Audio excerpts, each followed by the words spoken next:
Hi, folks. Welcome to Thursday's lecture. As you are trying to finish wrapping your head around the absurdist idea of the bald soprano, which I'm sure was quite a unique experience to many of you, while you're trying to make sense of that, I want to now introduce to you the next play that we're going to be reading over the course of the week. So we start to read it this week, and then we're going to complete the reading of it next week. It is Aimé Césaire's A Tempest. And much like you can probably intuit, this play is very much inspired by and provides, in some ways, antidote to Shakespeare's The Tempest.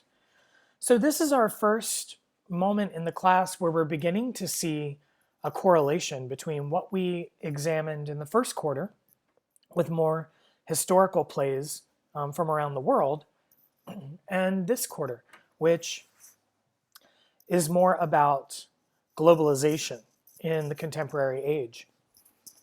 And by having the experience of reading Shakespeare's The Tempest and then reading Césaire's A Tempest, we have a wonderful opportunity to examine aspects of the colonial mind, and then certainly in this contemporary age, the post-colonial mind.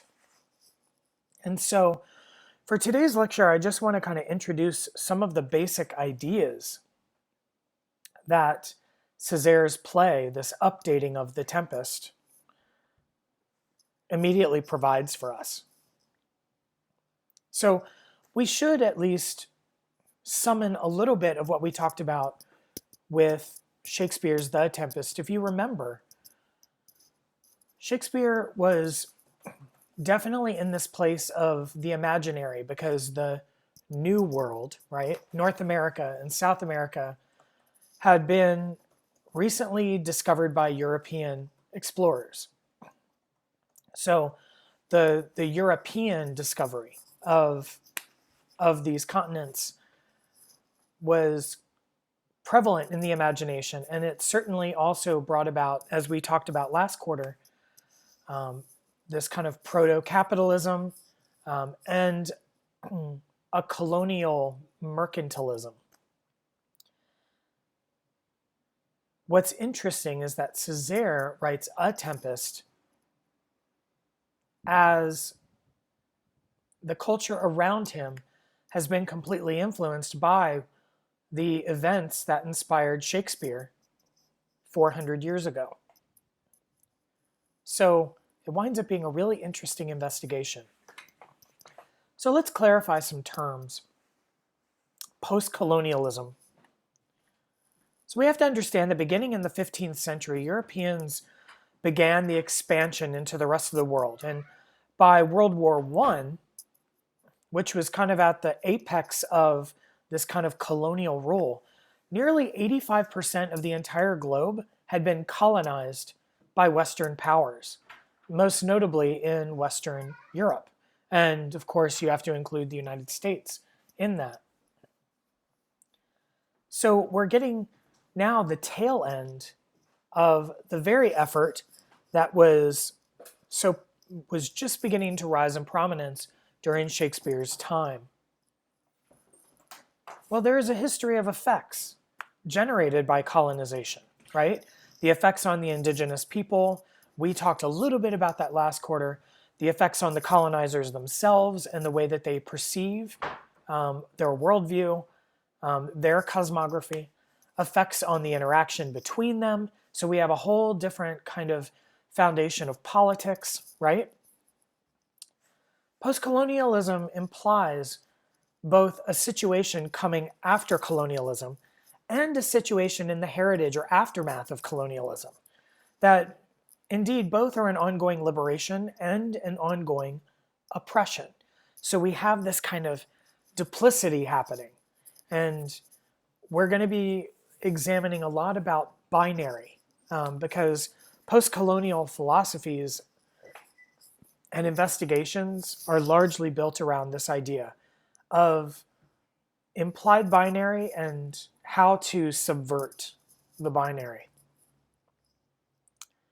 Like feminism, Post-colonialism aims to give voice to an oppressed group by understanding and critiquing the structures of oppression and articulating and encouraging liberation. So in this case, the group is those who have lived under the imperialist domination of Western colonial powers. And as you'll see, Césaire, being someone from the Caribbean, is definitely within that kind of purview. We'll talk more about this in Tuesday's lecture, but a lot of these ideas even begin to become popularized in the American imagination through Edward Said's seminal text called Orientalism, published in 1978. And it's truly the beginning of the academic field of post-colonialism. And certainly while there have been post-colonial expressions and post-colonial actions, it was Said's book that kind of coalesced it into something that becomes a field of study, and it's organized around a series of ideas. Okay? So in post-colonial discourse, you will often see these terms. And by the way, these are all in the PowerPoint that I provided for the lecture notes, because this is definitely an important one. And I also have my lecture notes in linguistic form posted in the module. Two terms in particular, though, of interest. One of them is hegemony. This is a term coined by Antonio Gramsci, and it becomes really important when discussing anything through a post-colonial lens. Hegemony, or hegemony, is the predominance of one political unit over another. And the political unit could also be an ideology. So it's the predominance of an ideology over another as well. And that could be a value system. In particular, a colonial force that comes into a conquered land or a colonized land and not only imprints their socio-political structure onto the colonized culture, but then begins to even impress the values, right? This presumed superiority, and thus the values associated with the colonial culture, and how that begins to interact with the colonized culture. Another term is subaltern, and that is persons who are socially, politically, geographically outside the hegemonic power system. And in this case, it would be the marginal communities within a colonized society who have not adhered to the values and the institutional dominance of the colonizer. So virtually anyone colonized, and certainly those who reject the colonized ideas. A couple other things. There are two phases of colonialism. One of them is the dominant phase, and that is the more literal. That's the period from the earliest conquest to the moment of independence. As we know, a lot of colonized cultures from the 15th century to the 20th century have begun to assert independence of some kind. And there's been a wave of this. Of course, the United States was one of the very first colonies to assert independence, followed by many others in South America, North America, Africa, etc., Australia. So the dominant phase is that literal time where the colonizer has exercised direct and continuous bureaucratic control, military coercion of the native culture, right? And during this phase, the consent of the natives is primarily passive and indirect, right? They've been conquered. But the second phase, which is the one that we're primarily in and is much more complicated, is the hegemonic phase.